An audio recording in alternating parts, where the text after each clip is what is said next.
A strong overnight quake as it hit northeastern Japan off the coast of Fukushima. The initial quake was followed by a series of aftershocks. This morning, the harrowing images from above, the devastating aftermath of that catastrophic tornado outbreak. At least 40 reported tornadoes tearing through 9 states. Here in Kentucky, one tornadic supercell carving a path more than 200 miles long. At least 34 lives lost in 5 states. Many British Columbians have evacuated their homes due to torrential rains and landslides that have forced the closure of several major highways and the evacuation of the entire town of Merritt, about 200 kilometers northeast of Vancouver. That city's wastewater treatment plant has failed, and residents have been told to find somewhere safe to stay outside the community. Right now, out-of-control wildfires are raging across California. Thousands forced to evacuate and firefighters desperate to contain the flames. NBC News correspondent Steve Patterson has that story. Tonight, hellish fires ravaging the Sequoia National Forest. This car, surrounded by flames from the Windy Fire, only 9% contained, on the move and scorching more than 56,000 acres. About 400 miles north in Redding, California, another uncontained fiery scene. Fire officials saying at least 25 structures have burned so far. They're expecting catastrophic damage. White caps on the highways, the fire station taking water. In Houma, Louisiana, in Terrebonne Parish, the sheriff says catastrophic damage there as well. Electricity and power lines out. 8 major transmission lines coming into the area from Entergy, the local energy company, and hundreds upon hundreds of phone poles and light poles are down. Roads are impassable as a result of all of that. Hurricanes lashing the coast, but more Americans are affected by floods than anything. Actually, it's house fires #1, and then floods. So I'm working a flood here in Northern Virginia, and you think, okay, the water has overtaken the bank of whatever this river is nearby, and it's now flooded the basement of these people's homes. But it's not water. And sort of like my biggest situation, we have to think about the infrastructure that would go into it, like wastewater, fresh water, electricity, and so on. And that has to be built into whatever it is that we're thinking about. And then the last story I wanted to tell you that's a little bit traumatic for me, but I'm going to try and share it with you, came from when I deployed to Hurricane Maria. I was there 10 days after Hurricane Maria hit Puerto Rico, and I was there for 2 full months, all the way through Thanksgiving. And then I came back to Northern Virginia. And I was not, don't say that to make it sound like I was Rambo or I jumped out of a helicopter or anything. I had colleagues who were there before, literally had the roofs ripped off of where they were sheltering during the storm. But when I got there, I got to work. We were in a relatively safe, large conference center, sort of like big hall, maybe 300-400 people, and we're all working, heads down, working. We did about 15, 16-hour days, 2 weeks straight before I got my first break, first day off. And so people said, "What are you going to do?" And I said, "I don't know. I heard that there's this beach. It's like a 30-minute drive away." And we had a rental car, so I had my day off. I got up, got dressed. And I started driving, and I drove out to it's called Playa Dorada, or like Golden Beach in Puerto Rico. And I'm going along a stretch. This is the part that gets tough for me, so I apologize. It's like 30-minute drive, maybe 15 miles, and everybody has beachfront property. Every single house along this stretch, straight road, you can see almost all the way down it to the horizon. Every single household item that they had was piled on the side of the road, ready for a dumpster or ready for a garbage truck to come along. Everything. Every last thing. I mean, you see TVs, you see entertainment stands, you see radios, you see couches, beds, everything. Except these are all concrete, single-story home, a concrete roof. On about every third or fourth roof was a tent, just a camping tent. So these families were still living in this.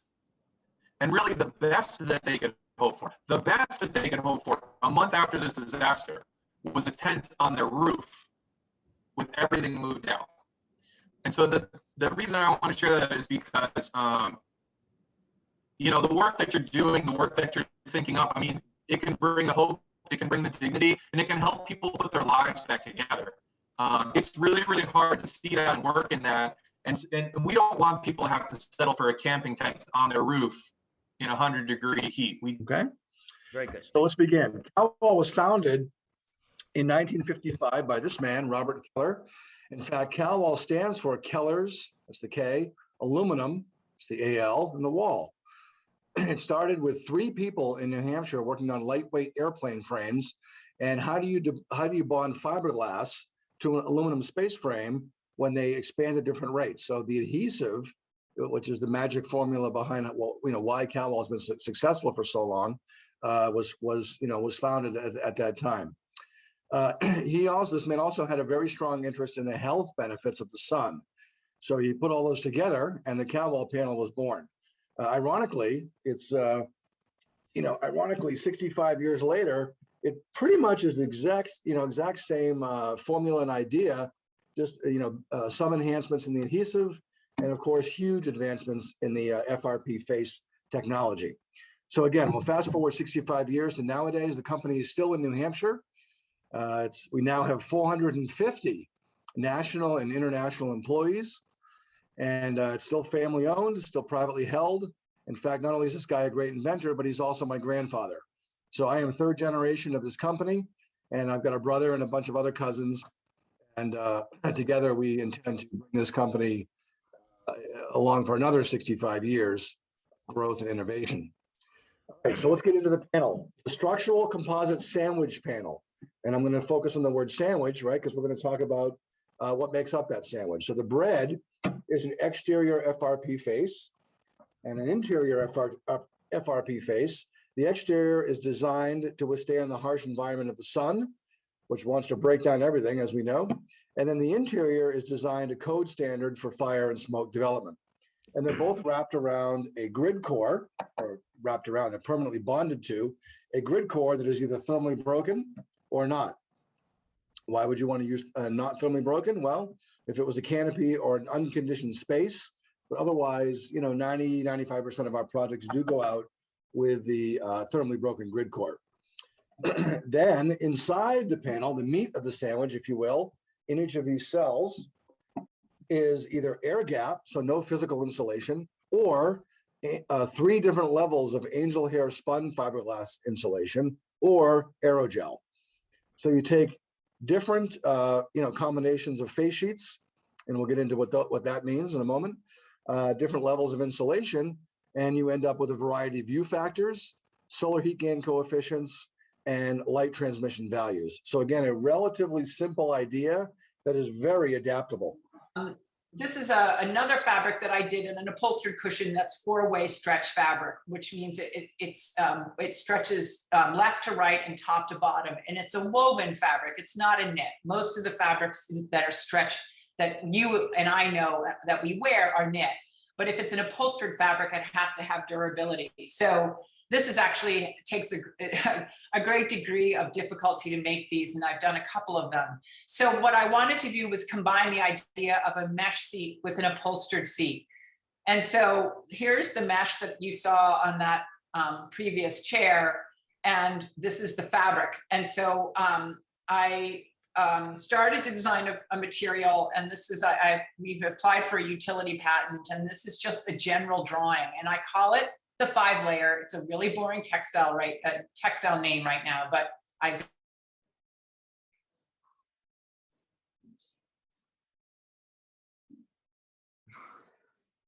gotta just get it right. So if you look at layers 2 and 3 are mesh, a single, like a monofilament polyester fabric. And the layers 4 and 5 are, there's a layer 4 is a binding layer, and layer 5 is the top aesthetic layer. And layers 1, 4, and 5 are woven with elastic yarn. So I combined, again, this idea of an elastic fabric with a mesh fabric is to see if I could come up with something that would work.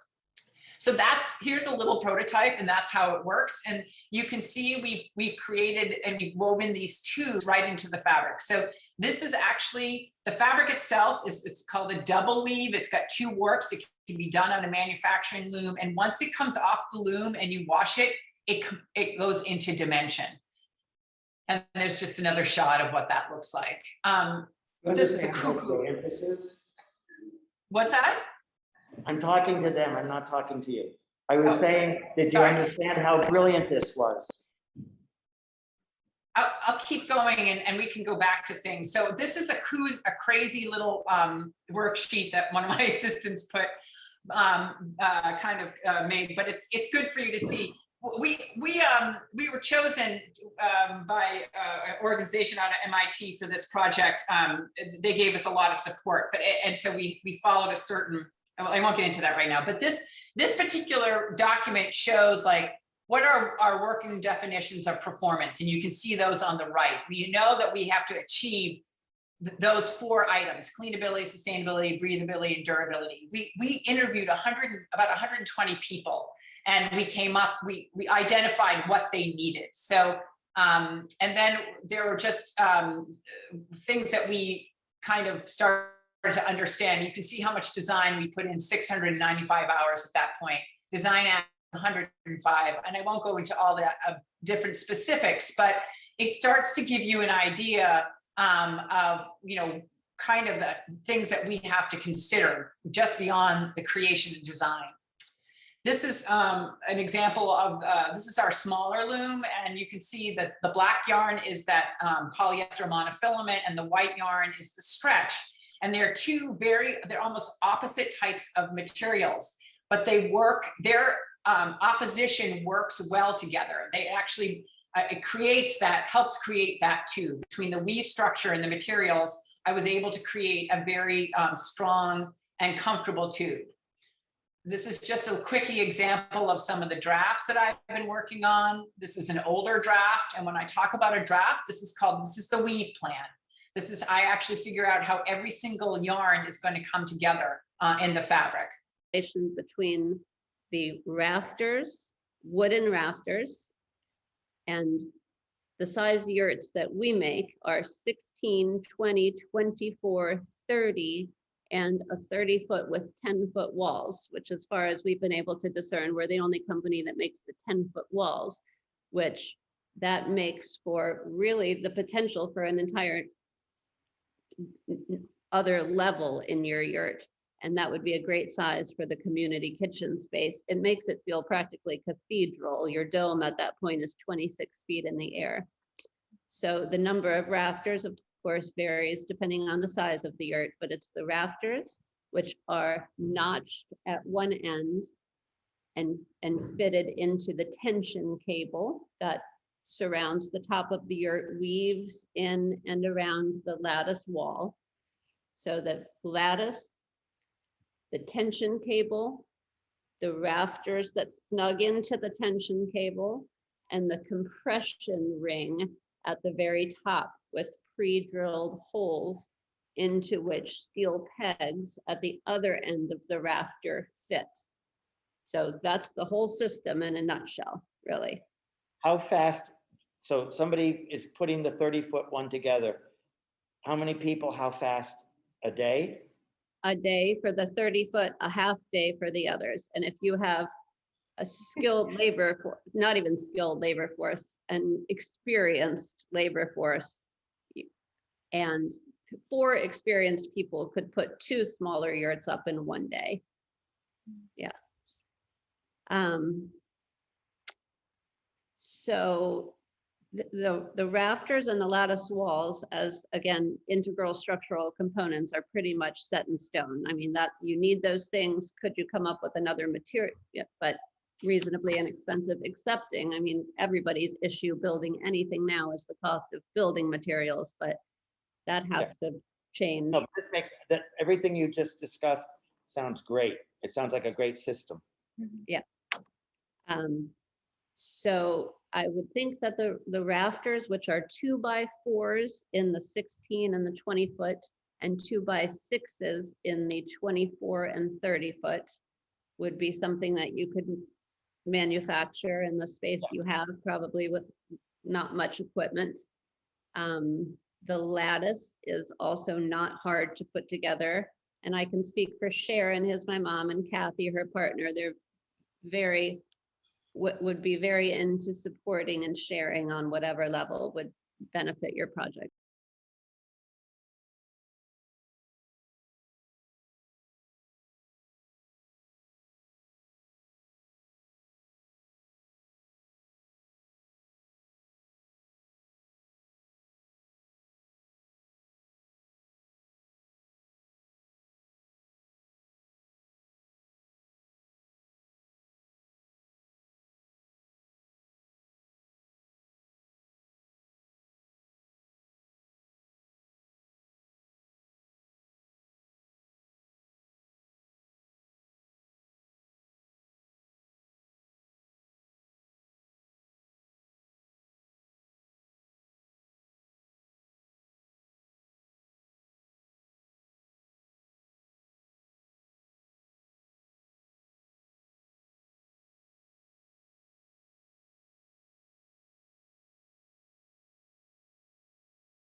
So we're at the emergency housing exhibit on the second floor, Pratt Studios 200, and we have a few students here who developed this project with Professor Kevin Wells. So Kevin, do you want to get us started and walk us through? Sure. So 2 years ago, I was doing a interior design class, and it was a fall semester 2 years ago, and it's my opinion that interior design students are a little on the timid side because they're always responding to something that exists, and then they have to make it look good, something that architects did wrong. And so I wanted them to think more, I wanted them to realize they have strong opinions about many things. And so I said, we're going to do a project this semester, and we're going to do either first homes or secondary homes, vacation homes, and we're going to use containers. And you can do a 3-bedroom house with 4 containers, and a 2-bedroom house with 3 containers, and a 1-bedroom house with 2 containers. And they said, we don't want to do this. And I said, why don't you want to do it? And they said, we want to do something more serious. We don't want to do any more luxury residential work. I said, okay, what do you want to do? And so one student said, I want to do Syrian refugee housing on the Lebanon border. And another one said, I want to do a home for orphans. And another one said, I want to do a PTSD recovery center. And another one said, I want to do emergency housing. And they all did their projects, and they were great. And I told them how much research they would have to do, and they did it. But when the person who was doing the emergency housing started the project, I realized how complicated it was, because it wasn't just fires, which was what was going on that particular time. It was flooding, it was hurricanes, it was earthquakes, and it was tornadoes. And each one of those is getting worse. So earthquakes are getting worse because of fracking, and the others are getting worse because of the dry climate or the tornadoes because of the climate changes. So it just seemed like it would be a great project for a semester and bringing in students from 3 different schools. The School of Architecture and the School of Design, in both the industrial and the interior design departments, and they would work together. And so the first semester we studied nomadic architecture where traditional indigenous people structured their homes and how they moved. And after we looked at them all, we determined that the yurt was by far the most intelligent, and it was really quite brilliant. It's like a lattice work that's expanded. This one? It's a lattice work that's expanded, and it goes around, and when it connects on the back side, it creates a tension, and these very flimsy pieces of wood suddenly become very strong. And then we talked about, we did a lot of studying about the 5 natural disasters that plagued the United States in particular, and where they happened most. The good news for people who live in the New England, New York area is that we don't get too many natural disasters here. So the natural disasters are more in the south with the hurricanes, and flooding is more in the center of the city, the country. Tornadoes pop up everywhere, and the fires are mostly on the west coast, but they're starting to happen everywhere as well. Mm-hmm. And so we thought about where there might be storage place, warehouses for emergency housing. And we started thinking about what emergency housing should look like. And then the semester was kind of over. So when I was in the middle of the semester, I went back to the department and I said, we need to do another semester. We need to finish this up. And luckily, the interior design department said, sure. So we had a second semester, and the second semester we had 10 people, and they were somewhat evenly distributed between the 3 departments. And we looked at everything more closely. And there was a little bit of a rebellion against the yurts in particular. People seemed to like the shape, but didn't like you know, if you look through this lattice work, it feels like you're in a jail. I mean, that's just the fact. It was all fabric, and nobody was really happy with it.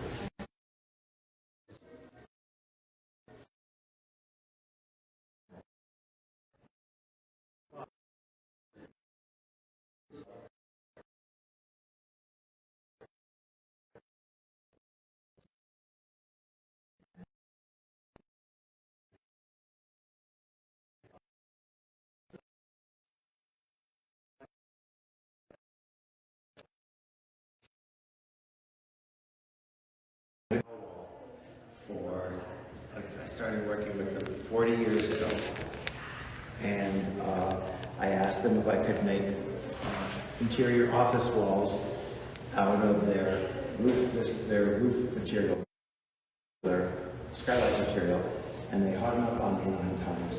The 10th time they said, flame, all I wanted to do was do a long run inside a building to separate two offices, mine from somebody else's. And they said we probably could do that. And then I said I didn't like the pattern, could we just do pinstripes? And they said yes. But for the outdoors, you need the cross bracing in case there's another natural disaster occurring.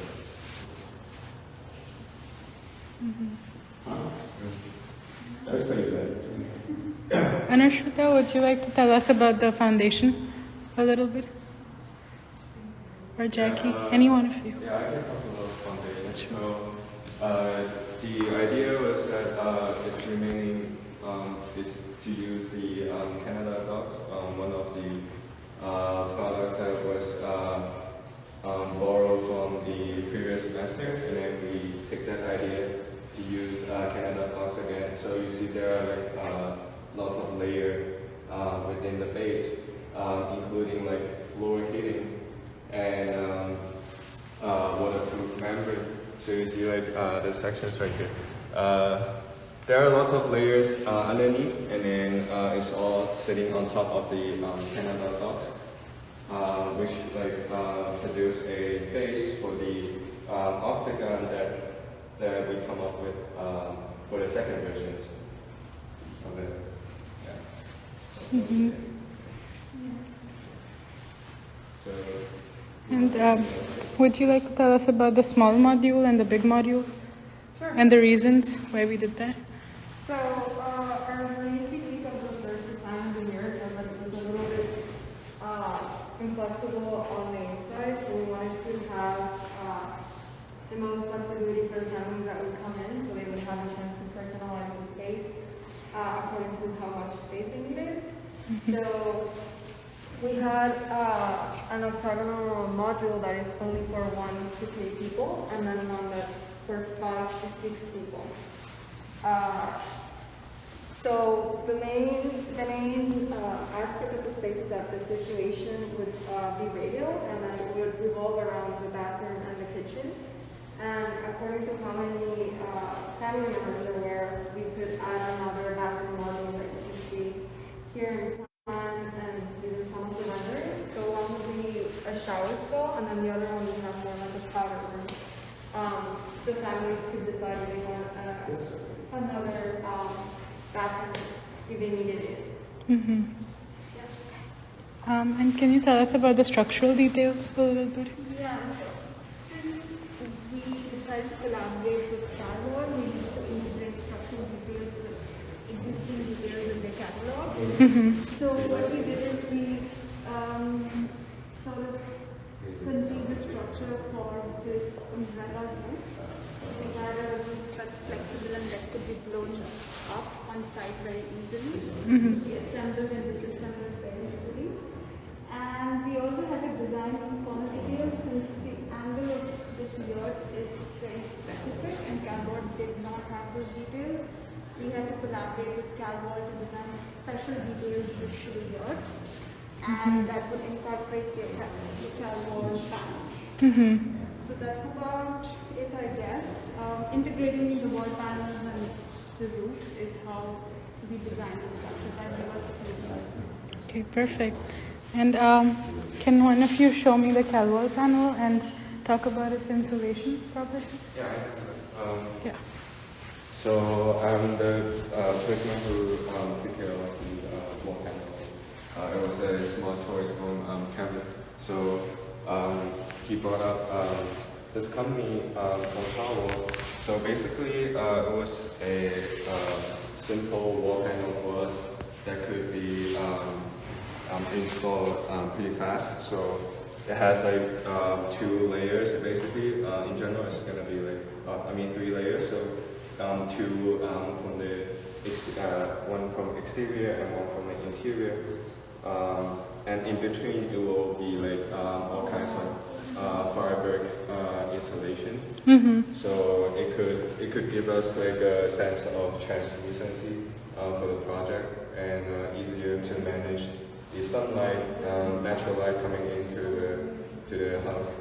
So that's it for Carwall. And then you can also choose whatever opacity you want. So they have like different kinds of options in terms of wall panels. So you can definitely select like which one is most adapted to your own project. So it's easier to manage, and yeah, I would say it's a good choice. Okay, awesome. And over here, we've actually prototyped a full-scale section of this model to get a sense of the scale. And Kevin, would you like to talk about our poster? What? Our poster over here. Yes, 1 second.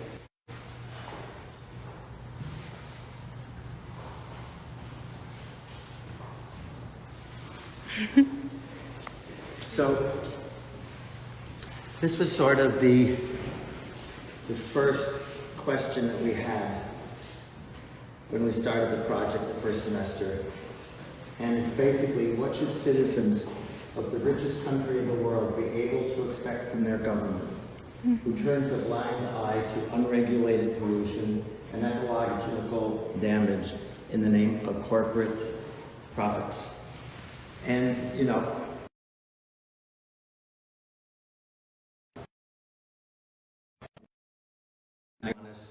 was a canal and not a cesspool. And these kind of things only happen because the government okays pollution by corporations and nobody's held responsible. And so the United States is definitely a leader in the world. And when the United States pollutes really badly and doesn't charge anybody back to clean up, the rest of the world seems to follow suit. So we have a lot of responsibility for the pollution of the planet. What was important to us is that we come up with a solution that allowed people to heal. It's not, right now FEMA is putting natural disaster victims in trailers. Now, when a family loses everything, it could go from 18 to 30 months to get themselves back on their feet. But can you imagine living in a little trailer? It would be like being in a prison. And what we thought about the space, can we go over here and just look at it? Sure. So if your house is just burned down to the ground and you've lost everything and maybe the dog never came back, there's going to be a lot of trauma for families. And so it's going to be very important that there's a sense of healing.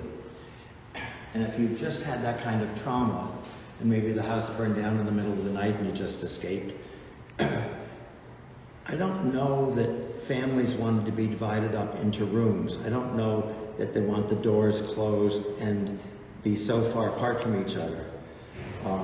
I was once in a hotel fire in Boston, and it took me 3 weeks to recover from that. So the thing that's really wonderful about these circular shapes of the modules, the living module, is that all the walls are on tracks and they can open and close. So they could have one bedroom, or they could, and everybody in the room, or they can pull them closed as they get more comfortable.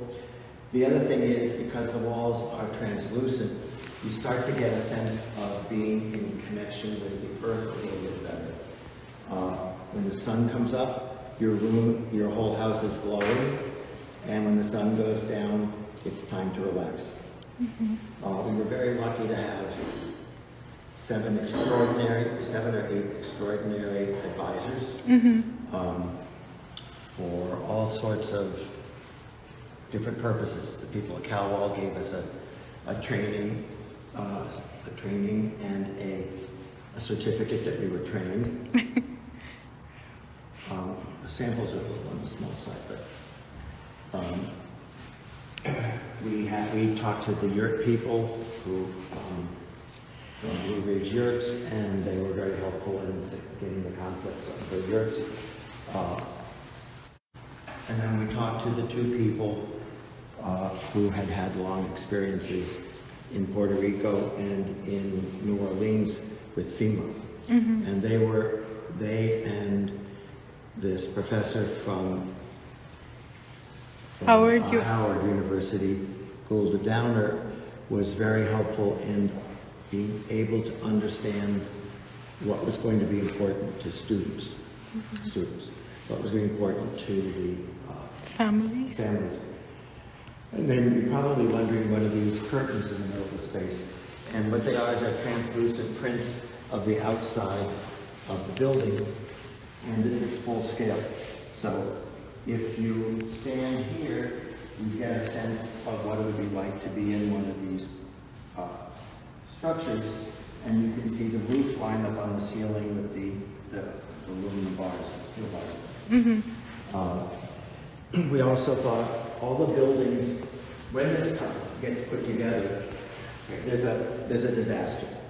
And then you have to figure out how far away can you place the recovery area. And we have to work with each state individually. So if we're talking about Washington State, we probably can pump fresh water from a well. If we're in Arizona, no chance. So each state is going to have to deal with emergency housing individually.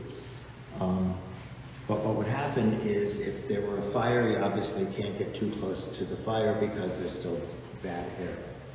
But if you're dealing with a flood, you just have to get higher. You don't have to go further away. So you can go to the nearest place where you're high enough and you won't high ground. So there would be a community hall, which would be an inflatable structure, which would go up in one day. And that's where, instead of a trailer, that's where people would go for a few days. Each one of these modules can be built for people in one day. So some emergencies will affect 20 families, like a tornado could affect 20 families before it goes back in the sky. And a fire could damage a whole town. So we want to be able to be prepared for whatever. And we were told by our advisor, Golda Downer, that you should really organize people in small groups and maybe 15 houses. Human beings, if they are in too big a crowd, they tend to find their tribe, and they tend to go to the people that they know are most like them. But if they're in a small community of 15, they get to know each other and they bond in a very different way. So we were told to keep the clusters of houses relatively small. I'm also interested in hearing how the interdisciplinary nature of the course was beneficial to us. Maybe I think you should talk to them about that, because they're the students. How was it working with people from different departments, and how did that help you with this project? I feel like sometimes it's hard to coordinate with.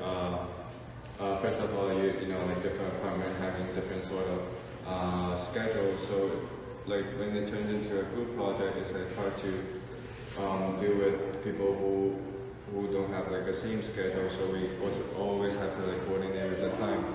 That means it's a challenge for us, but I feel like we figure it out. Yeah. Go ahead. And because we were all from different majors, it also helped us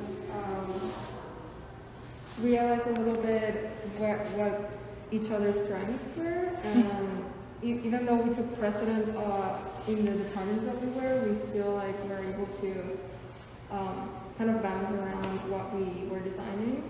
So if somebody wouldn't notice something, the other one would say it, you know? Yeah, I had the same experience, just zooming out and zooming in. Like if I would zoom in a lot, Jack, since he's from the architecture department, he would like make me zoom out and he would be like, no, this won't work in a bigger scale.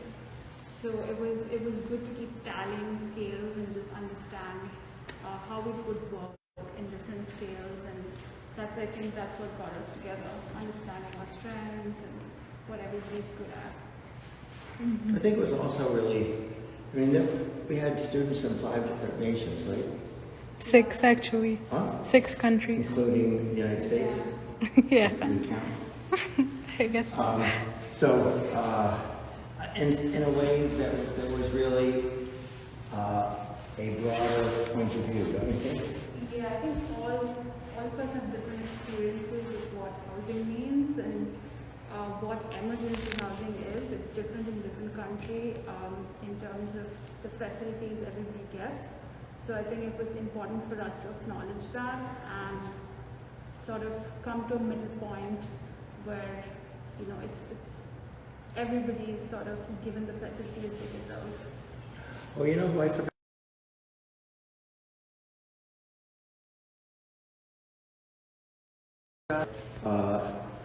My sophomore studio class in industrial design named Nelson, who was from Colombia, and he came and talked to us about the day the earthquake happened.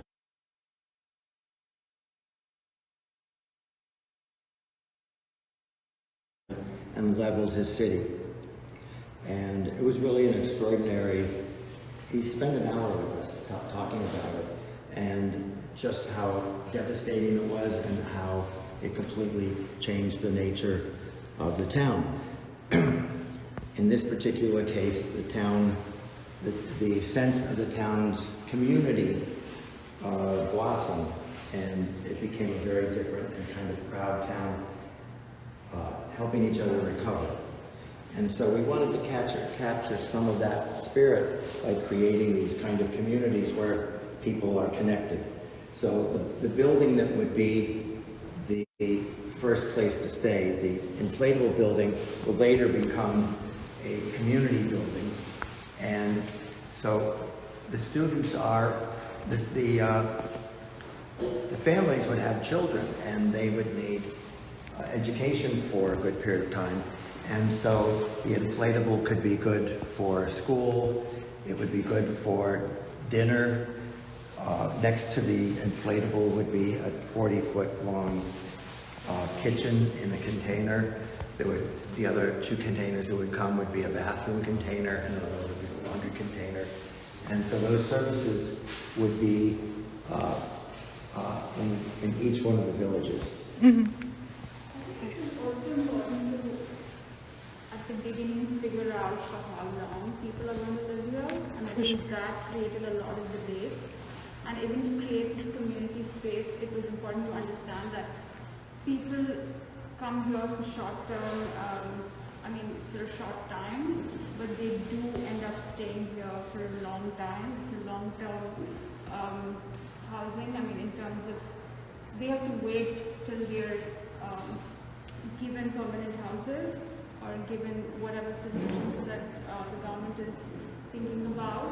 I mean, in the case of Haiti in 2010, we can see that even a decade later, they're still staying there. In the emergency housing system, it becomes their permanent housing. So which is why exactly. Yeah, that's what, each country is very different. So Haiti got these emergency houses, and they were better quality than their original house. Mm-hmm. And then what's going on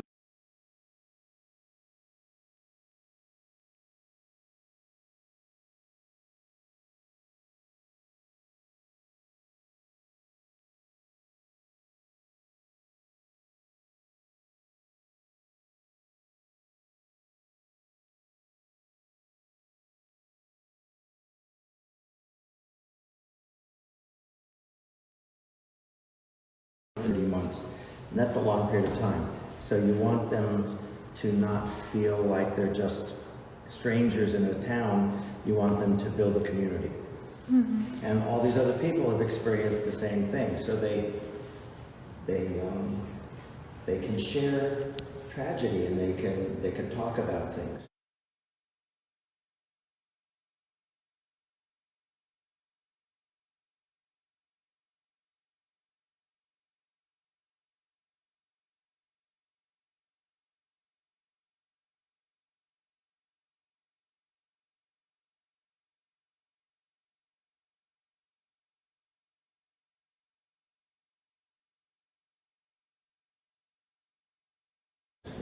which we thought was important.